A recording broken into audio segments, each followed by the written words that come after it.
नमस्कार दोस्तों, स्वागत है आपका स्टडी फॉर सिविल सर्विसेज में। वीडियो को पूरा देखिए। कोई भी आपका फीडबैक है, कोई सजेशन है, तुरंत वीडियो में कमेंट करके जरूर बताइए। अच्छा लगे तो वीडियो लाइक जरूर कर लीजिए और ऐसे वीडियो लगातार फ्री में पाने के लिए चैनल को तुरंत सब्सक्राइब कर लीजिए और बेल आइकन को जरूर टैप कर लीजिए ताकि आगे भी सारे वीडियो आपको मिलते रहे। यूट्यूब में फॉलो करते हैं तो प्लीज ये वाला फ्री टेलीग्राम चैनल जरूर ज्वाइन कर लीजिएगा। सारे नोटिफिकेशन, सारे अपडेट यहीं पे आते हैं, ध्यान रखिएगा। स्टडी फॉर सिविल सर्विसेज का कोई भी पेड ग्रुप अगर आपको ज्वाइन करना है तो सिर्फ 856480560606089753864455 यही नंबर है हमारे, सिर्फ जहां पे कॉल या व्हाट्सएप कर सकते हैं। इंस्टाग्राम पे हमारा पेज जरूर फॉलो कर लीजिएगा, study for civil dot services है। ट्विटर पे हमको जरूर फॉलो कर लीजिएगा, @स्टडी फॉर सिविल्स है। सारे क्वेश्चन अटेम्प्ट करिए और स्कोर अपना तुरंत कमेंट करके बताइए। नमस्कार दोस्तों, आप सभी का स्वागत है स्टडी फॉर एग्जाम्स में। दोस्तों, यूपी ट्रिपल एससी की सामान्य अध्ययन सीरीज को आगे बढ़ाते हुए हम लोग कुछ और मोस्ट इम्पॉर्टेंट क्वेश्चन की प्रैक्टिस करेंगे। यह आपके आगामी exam UP triple SC junior assistant 5512 और नई जो भर्ती आई जूनियर असिस्टेंट की, वो इसके साथ स्टेनो, लोअर पीसीएस, लेखपाल सहित जितने भी आगामी एग्जाम होने वाले हैं उन सभी के लिए काफ़ी बेनिफिशियल साबित होगी। तो देखते हैं पहला प्रश्न हम लोग। यहाँ पे 3 स्टेटमेंट दिया गया है। स्वर्ण सिंह समिति ने संविधान में 7-8 मौलिक कर्तव्यों को शामिल करने का सुझाव दिया था।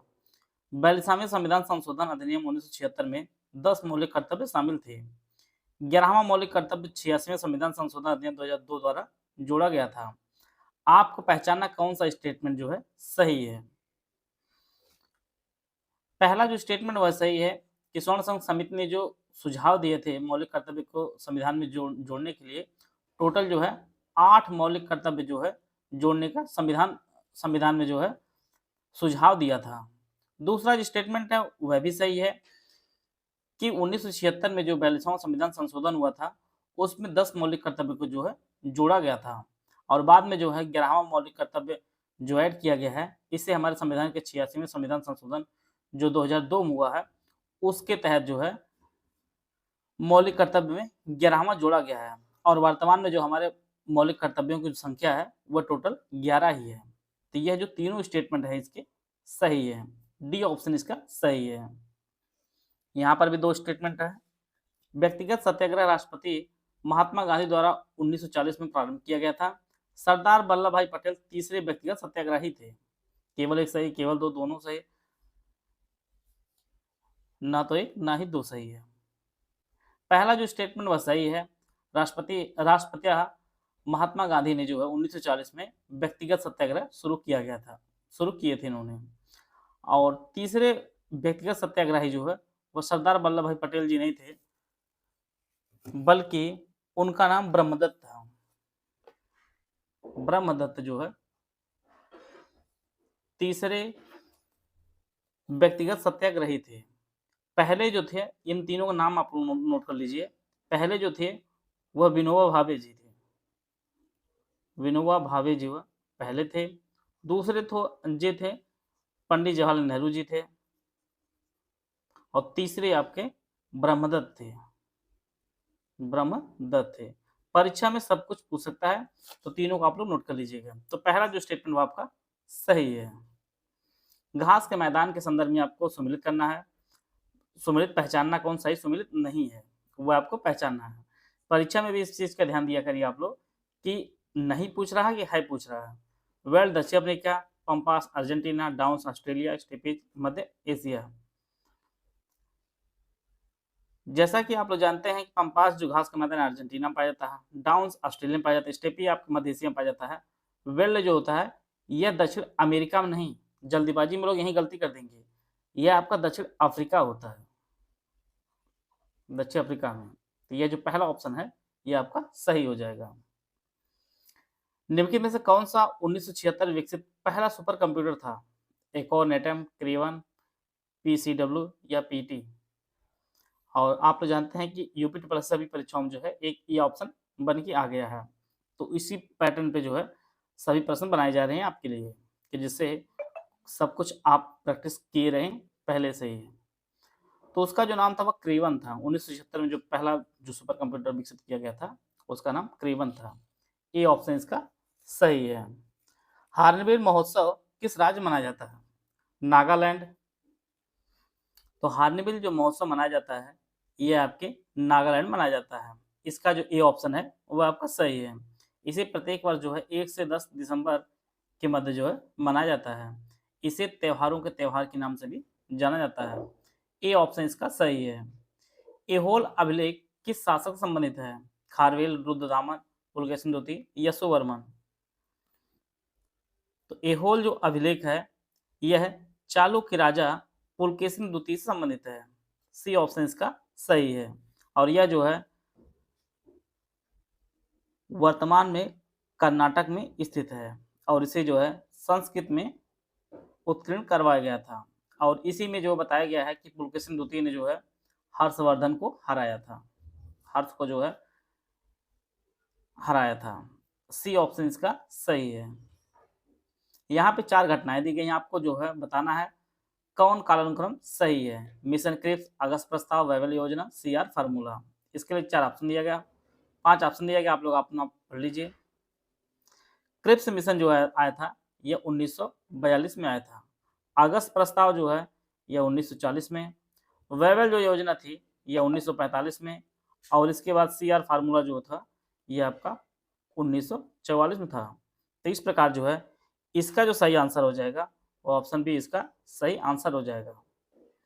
क्रिप्स मिशन 1942, अगस्त प्रस्ताव 1940, वैवल योजना 1945 और सीआर फार्मूला आपका 1944 में। बी ऑप्शन इसका सही है। परिवहन, संचार, वाणिज्य यह जो है किस क्षेत्र के अंतर्गत आते हैं इकोनॉमी में? प्राथमिक क्षेत्र, द्वितीय क्षेत्र, तृतीय क्षेत्र या इनमें से कोई नहीं? तो यह जो आता है यह आपका तृतीय क्षेत्र में आता है। सी ऑप्शन इसका सही है। परिवहन, संचार, वाणिज्य यह जो है इकोनॉमी में तृतीय क्षेत्र के अंतर्गत आते हैं। इनमें से कौन सा विटामिन सूर्य के प्रकाश की उपस्थिति में जो है त्वचा में बनता है? Vitamin A, vitamin D, vitamin के या विटामिन ई? तो हमारी त्वचा में जो बनता है सूर्य की किरणों की उपस्थिति में वो आपका विटामिन डी बनता है। बी ऑप्शन इसका सही है। गन्ने के उत्पादन में जो है कौन सा राज्य जो है प्रथम स्थान पर है? ये टोटल कुल उत्पादन के बारे में पूछा जा रहा है। हरियाणा, पंजाब, पश्चिम बंगाल या उत्तर प्रदेश? तो अपना उत्तर प्रदेश जो है ये गन्ने के कुल उत्पादन के मामले में जो है पहले स्थान पर है। डी ऑप्शन इसका सही है। यह साइंस से प्रश्न है। एक तरफ मिश्र धातुएं हैं, दूसरी तरफ संगठन दिया गया है। Nichrome, nickel, chromium, iron, solder, tin और निकेल, पीतल, तांबा और जिंक, कांसा, तांबा और टिन। आपको पहचानना कौन सा विकल्प जो है सही सुमेलित नहीं है। तो इसका जो सही आंसर है वो ऑप्शन बी, सोल्डर जो है टिन और निकेल का मिश्रण नहीं है, बल्कि जो सोल्डर होता है वह टिन और सीसी का मिश्रण होता है। टिन और सीसी का जो है मिश्रण होता है सोल्डर। तो बी ऑप्शन इसका सही है। वर्तमान में संयुक्त राष्ट्र के महासचिव एंटोनियो गुटेरेस किस देश के हैं? इटली, पुर्तगाल, स्पेन, अमेरिका, उपरोक्त में से कोई नहीं? तो जो वर्तमान में संयुक्त राष्ट्र संघ के महासचिव एंटोनियो गुटेरेस हैं ये पुर्तगाल के हैं। ये आपका ऑप्शन बी है वो आपका सही है। यहाँ एक तरफ किताब दी गई, दूसरी तरफ जो है व्यक्तित्व दिए गए हैं। किस व्यक्ति ने लिखा है उसके संदर्भ में जो है इसे दादा भाई नौरोजी, दयानंद सरस्वती, बाल गंगाधर तिलक, बंकिम चंद्र चटर्जी। दूसरी तरफ पुस्तकें हैं Satyarth Prakash, Anand Math, poverty and un British rule of India, Gita Rahasya. Dadabhai Naoroji ने जो है poverty and un British rule in India लिखी है। दयानंद सरस्वती ने सत्यार्थ प्रकाश की रचना की है। बाल गंगाधर तिलक ने गीता रहस्य की रचना की है और बंकिम चंद्र चटर्जी ने आनंद मठ की रचना की है। तो इस प्रकार जो है इसका जो ऑप्शन बी है वो आपका सही है। दादा भाई नौरोजी ने poverty and un British rule in India लिखे हैं। दयानंद सरस्वती ने सत्यार्थ प्रकाश की रचना की है। बाल गंगाधर तिलक ने गीता रहस्य की और बंकिम चंद्र चटर्जी ने जो है आनंद मठ की रचना की है। तो बी ऑप्शन इसका सही है। भारत का मूल संविधान किसके द्वारा हाथ से लिखा गया है? रफी अहमद किदवई, कैलाश नाथ काटजू, प्रेम बिहारी नारायण रायजादा, कन्हैयालाल माणिकलाल मुंशी। तो हमारा जो संविधान लिखा गया है मूल रूप से इसे प्रेम बिहारी नारायण रायजादा ने जो है अपने हाथों से लिखा है। सी ऑप्शन इसका सही है। उत्तर प्रदेश के किस शहर में प्रदेश का पहला संविधान पार्क जो है स्थापित किया जाएगा? गौतम बुद्ध नगर, मुरादाबाद, लखनऊ या झांसी, या उपरोक्त में से कोई नहीं। तो उत्तर प्रदेश का जो पहला संविधान पार्क जो स्थापित किया जाएगा, यह मुरादाबाद में स्थापित किया जा रहा है। बी ऑप्शन इसका सही है। इसके लिए टोटल जो है लगभग 9.5 करोड़ रुपए जो है इसकी लागत आएगी, जो मुरादाबाद में स्थापित किया जा रहा है। यह तो उत्तर प्रदेश का हुआ है। अगर पूरे देश का पूछा जाए, पहला जो संविधान पार्क है वो पुणे में स्थापित किया गया है। बी ऑप्शन इसका सही है। यूपी ट्रिपल लेखपाल मीन्स 2025 का हमारा कोर्स शुरू किया जा रहा है, और यह जो कोर्स है ये ज्ञान सर एजुकेशन ऐप पर आप परचेज कर सकते हैं। इसमें आपको कंप्लीट पीडीएफ नोट दिए जाएंगे, रिकॉर्डेड क्लासेस दी जाएंगे, टोटल 30 टेस्ट सीरीज दी जाएंगे, और इसकी जो वैलिडिटी होगी वो 12 महीने होगी। फुल कोर्स की जो प्राइस है वो 2499 रुपये फीस है, जिसमें आप ज्ञान सर कोड यूज करेंगे तो 20% का आपको डिस्काउंट मिलेगा। तो जो कोर्स की जो फीस होगी वो आपकी 1999 अर्थात 1999 पे करके जो है आप इस कोर्स से जुड़ सकते हैं। इसके अलावा अगर आप टेस्ट सीरीज का कोर्स हमारे लेना चाहते हैं, जिसमें आपको टोटल जो है 30 टेस्ट सीरीज दी जाएगी, अनलिमिटेड अटेम्प्ट मिलेगा आपको, और 12 महीने की वैलिडिटी होगी, और यह जो है एग्जैक्ट 100% रियल एग्जाम जैसी टेस्ट सीरीज हमारी होगी। यह जो फीस है, इसकी जो फीस है 874 फीस है। अगर आप ज्ञान सर कोड यूज करेंगे तो 20% डिस्काउंट मिलेगा। तो जो आपको पे करना होगा वह 699 पे करके जो है आप इस बैच से जुड़ सकते हैं, और इसका जो रजिस्ट्रेशन है वह शुरू हो चुका है।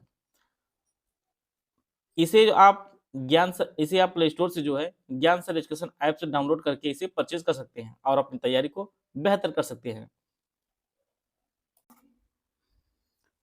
यहाँ पे भारतीय राष्ट्रीय कांग्रेस के अधिवेशन संदर्भ में जो है एक तरफ स्थान दिया गया, दूसरी तरफ वर्ष दिया गया है। आपको जो है सही सुमिलित पहचानना है। बंबई, कलकत्ता, मद्रास, इलाहाबाद, ये लगातार 85, 86, 87, 88 वर्ष दिया गया है। बंबई जो अधिवेशन हुआ था यह पहला अधिवेशन था इंडियन नेशनल कांग्रेस का। यह आपका 1885 में हुआ था, और इसके जो चेयरमैन थे वो व्योमेश चंद्र बनर्जी थे। व्योमेश चंद्र बनर्जी जी थे। दूसरा जो अधिवेशन होता है यह आपका कलकत्ता दादा भाई नौरोजी जी थे। यह आपका दादा भाई नौरोजी जी थे। तीसरा जो अधिवेशन आपका मद्रास है। मद्रास जो है इसके जो अध्यक्ष थे, ये आपका मद्रास जो है इसके अध्यक्ष बदरुद्दीन तैयब जी थे। बदरुद्दीन तैयब जी थे। और 1988 जो चौथा था इसके जो अध्यक्ष थे वो पहले अंग्रेज थे, जॉर्ज यूले जो है पहले अध्यक्ष थे, जो इंडियन नेशनल कांग्रेस के चेयरमैन बने थे। तो इस प्रकार जो है इसका जो सही आंसर हो जाएगा वो ऑप्शन डी इसका सही आंसर हो जाएगा। बंबई जो है 1885 में पहला अधिवेशन हुआ था। कलकत्ता में जो 1886 में दादा भाई नौरोजी जो दूसरे अधिवेशन के चेयरमैन थे, व्योमेश चंद्र बनर्जी पहले थे। और मद्रास में 1887 में हुआ था, बदरुद्दीन तैयब जी थे इसके चेयरमैन। और इलाहाबाद जो 1888 में हुआ था, जॉर्ज यूले इसके चेयरमैन थे। किस ताप पर डिग्री सेंटीग्रेड और फ़ारेनहाइट का पाठ्यांक जो है एक समान होगा? -40 डिग्री सेल्सियस पर, -60, -80 या -100 डिग्री सेल्सियस पर। तो डिग्री सेंटीग्रेड और फ़ारेनहाइट का जो पाठ्यांक एक समान होता है वह -40 डिग्री सेल्सियस पर होता है। ये ऑप्शन इसका सही है। किस देश की लेखिका हांगकांग को साल 2024 के साहित्य के नोबेल पुरस्कार सम्मानित किया गया है? यह किस देश की हैं? जापान, इंडोनेशिया, फिलीपींस या दक्षिण कोरिया, या उपरोक्त में से कोई नहीं। तो 2024 का साहित्य का जो नोबेल पुरस्कार दिया गया है वो लेखिका हांगकांग को दिया गया है, और यह है दक्षिण कोरिया की लेखिका हैं, और दक्षिण कोरिया की पहली जो है साहित्य पुरस्कार पाने वाली नोबेल का पहली महिला है। डी ऑप्शन का सही है। पेरिस ओलंपिक 2024 में भारत कुल 29 पदक, जिसमें 7 स्वर्ण, 9 रजत और 13 कांस्य पदक सहित जो है पदक तालिका में किस स्थान पर रहा? 18वें, 21वें, 25वें या 31वें? तो भारत ने टोटल जो है पैरालंपिक 2024 में टोटल 29 पदक जीता था, जिसमें 7 स्वर्ण था, 9 रजत था, 13 आपके कांस्य पदक थे। यह जो पदक तालिका भारत जो है 18वें स्थान पर था। ये ऑप्शन इसका सही है। पहले स्थान पर चाइना था, दूसरे स्थान पर ब्रिटेन था और तीसरे स्थान पर आपका यूएसए था। और भारत जो है 18वें स्थान पर था टोटल 29 पदकों की संख्या के साथ। 2 अक्टूबर 2024 को पीएम नरेंद्र मोदी ने धरती आबा जनजाति ग्राम उत्कर्ष अभियान की शुरुआत कहाँ से की? भोपाल मध्य प्रदेश, फरीदाबाद हरियाणा, हजारीबाग झारखंड, लखनऊ उत्तर प्रदेश। तो पीएम नरेंद्र मोदी ने जो है धरती आबा जनजाति ग्राम उत्कर्ष अभियान की जो शुरुआत है वह हजारीबाग झारखंड से इन्होंने इसकी शुरुआत की है। सी ऑप्शन इसका सही है। आप लोगों के 20 में से कितने प्रश्न सही हो रहे थे आप लोग कमेंट बॉक्स में जरूर बताइएगा। मिलते हैं नेक्स्ट वीडियो में, तब तक जय हिंद जय भारत।